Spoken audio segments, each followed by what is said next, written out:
मुझे श्री कृष्ण मिल गए, इसको आप किस भाव से देखोगे?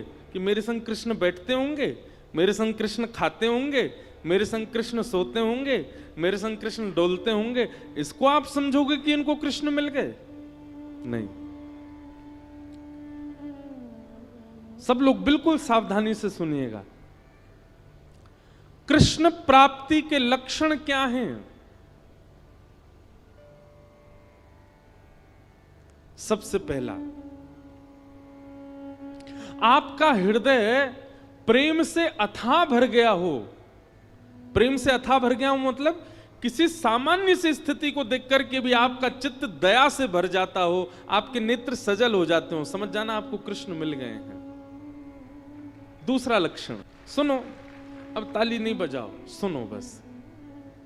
हमें पता है आप सुन रहे हो।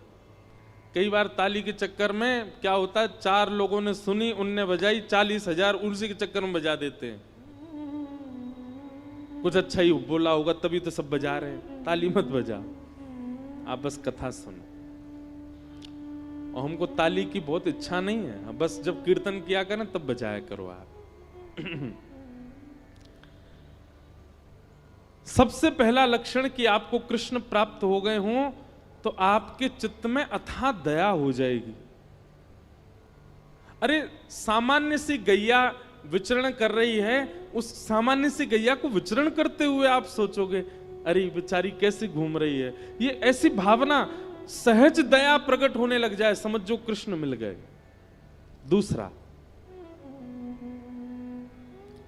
आपके चित्त में विकार उत्पन्न जल्दी नहीं होते हैं, सदैव शुद्ध भाव बने रहते हैं। जैसे कई लोग होते हैं उनके चित्त में बहुत जल्दी विकार आ जाते हैं।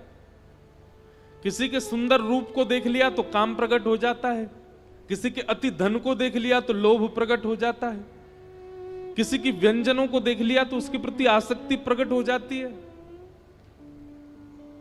कहीं पर व्यसन वस्तु देख ली तो उसके प्रति भोग दृष्टि प्रकट हो जाती। समझ रहे ना बात को?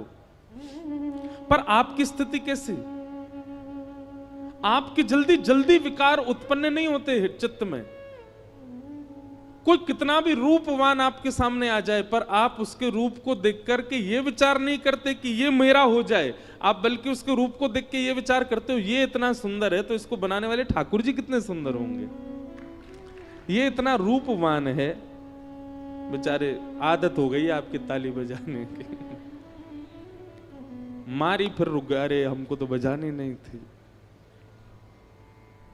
कोई बात नहीं, पर सुनो, ये हम लक्षण बता रहे हैं। ऐसे लक्षण बहुत कम लोगों में मिलेंगे आपको, पर जिनमें मिल जाए ना समझ जाना इनको कृष्ण मिल गए हैं। इनके चित्त में कृष्ण है, इनके साथ कृष्ण है, इसीलिए इनका स्वभाव व्यवहार ऐसा ही है। तीसरा लक्षण कृष्ण प्राप्ति का क्या है? कोई आपको बोल दे ऐसे ही मजाक में, बोले क्या भोपाल में गंगा जी बह रही हैं, तो आप उस पर विचार नहीं करोगे, आप मान ही जाओगे, अच्छा आ गई होंगी, पहले तो नहीं थी अब आ गई होंगी। इतना भोलापन चित्त में आ जाएगा, आप चतुराई भूल जाओगे, आप अत्यंत सहज हो जाओगे, अत्यंत भोले हो जाओगे, समझ जाओ कृष्ण मिल गए। कोई आपको कह देगा कि आज सूर्य चंद्र एक दूसरे के गले में गलवैयां डाल करके आकाश में बैठे हैं, तो आप मान लोगे इस बात को, आप उस पर चिंतन नहीं करोगे, अच्छा होगा ऐसा, समझ जाओ कृष्ण मिल गए।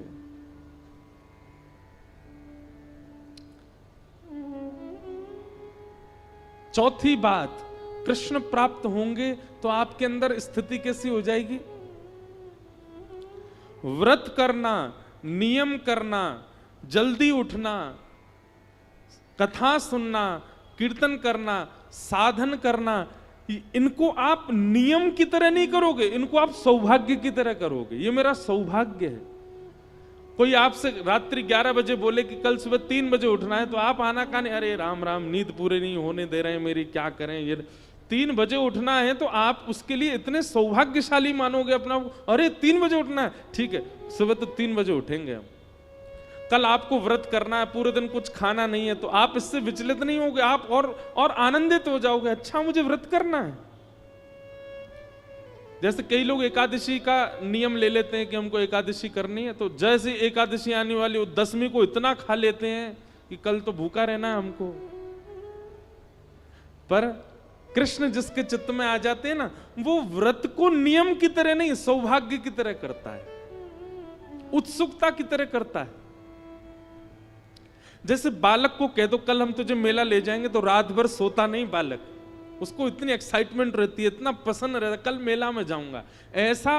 ऐसी उत्सुकता व्रत के लिए, नियम के लिए, सेवा के लिए, कथा के लिए, कीर्तन के लिए, धाम गमन के लिए उत्पन्न हो जाए, समझो कृष्ण प्राप्त हो गए। और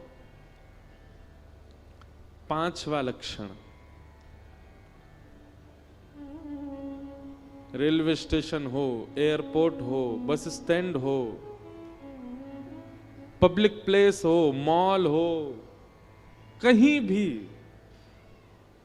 कोई तिलकधारी दिखाई दे जाए, कोई कंठी पहना हुआ दिखाई दे जाए, भले ही आप अपने ऑफिस के काम से हो, आप ऑफिशियल वेशभूषा में हो, लेकिन दिख जाए कि कोई वैष्णव सामने आ गया है, तो चित्त में अत्यंत आह्लाद, परिचय नहीं है आपका उससे, आप जानते नहीं हो उसको, लेकिन उसके वैष्णव भाव को देखकर के आप अत्यंत आनंदित हो जाओ, अत्यंत सुख में भर जाओ, और आपका मन हो कि मैं जाके इसको प्रणाम करके आऊं, समझ जाओ आपको कृष्ण मिल गए।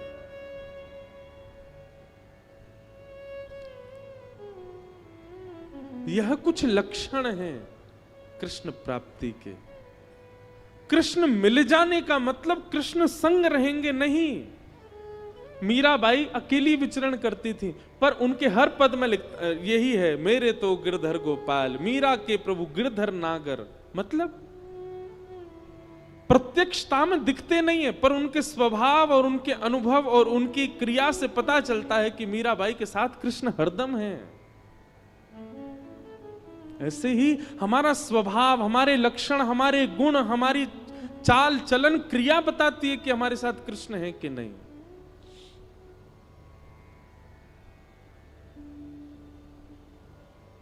इसलिए भैया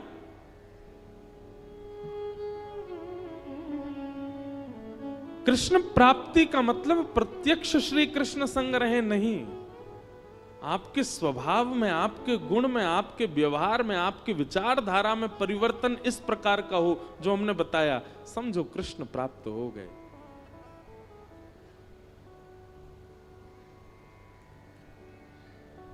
और कृष्ण प्राप्ति की प्रथम सीढ़ी क्या है? नाम जप, नाम संकीर्तन, ठाकुर जी के नाम का निरुध्यासन, स्मरण और निरंतर उसी का चिंतन, उसी से ही यह गति पकड़ेगी। पहला गेर ही है नाम जप, और उसी नाम को ही श्रीमद् भागवत में कहा गया परम सत्य, सत्यम परम धीमहि। हम ऐसे परम सत्य भगवान श्री कृष्ण के नाम को प्रणाम करते हैं, नमन करते हैं, वंदन करते हैं।